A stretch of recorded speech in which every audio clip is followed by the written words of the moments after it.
This bill doesn't impact a single resident in the state of Minnesota.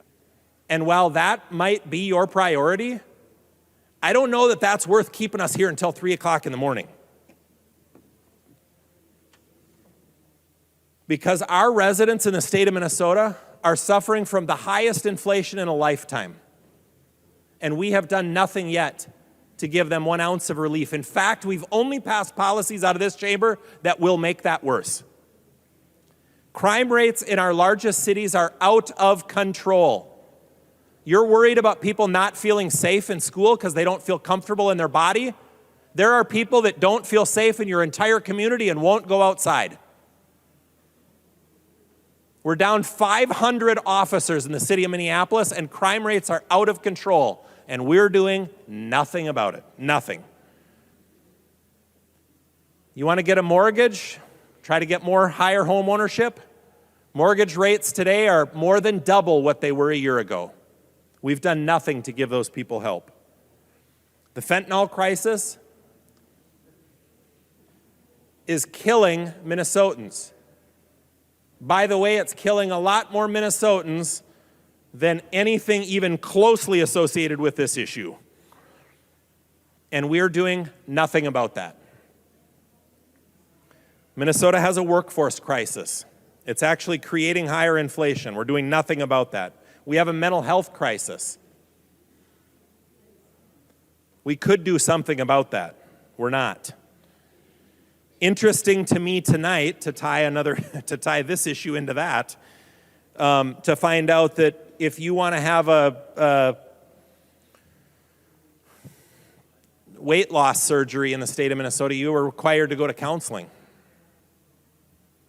but not to have a sex change in the state of Minnesota, and not if you are a minor and want to have a sex change in the state of Minnesota. Not required. We haven't done anything to reduce housing costs here in the state.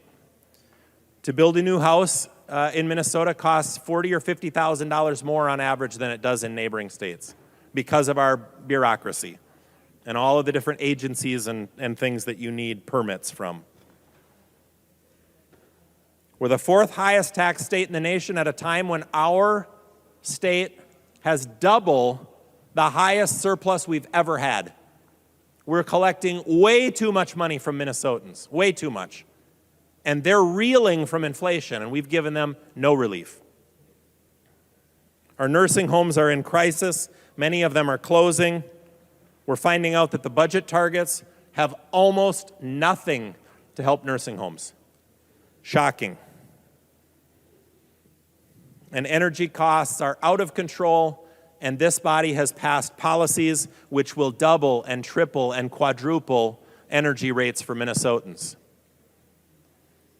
with no meaningful plan on how to accomplish the fairy dust goals that are in the bills.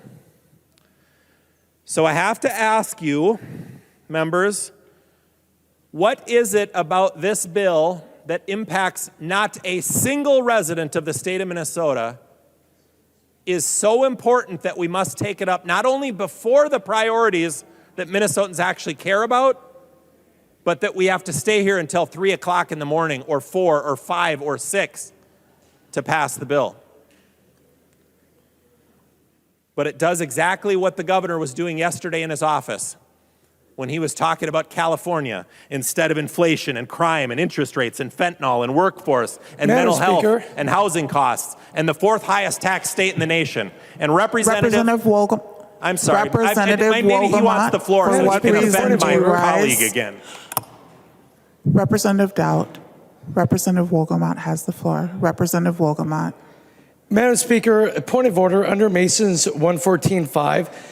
A question should not be permitted that reflects upon the character or conduct of any member or upon the executive or any other official. Representative Dowd. So tonight I've been called out of order because I suggested someone from that side of the aisle break bread with somebody from this side and learn more about their district and get to know them. And now I've been called out of order because I'm talking about inflation and crime and interest rates and fentanyl and wondering why we're not working on those issues. You can't make it up. I might be saying it in this chamber, and I might be the only one, But Minnesotans are wondering why you're not doing your work. They're wondering why a bill that doesn't impact a single Minnesotan is important.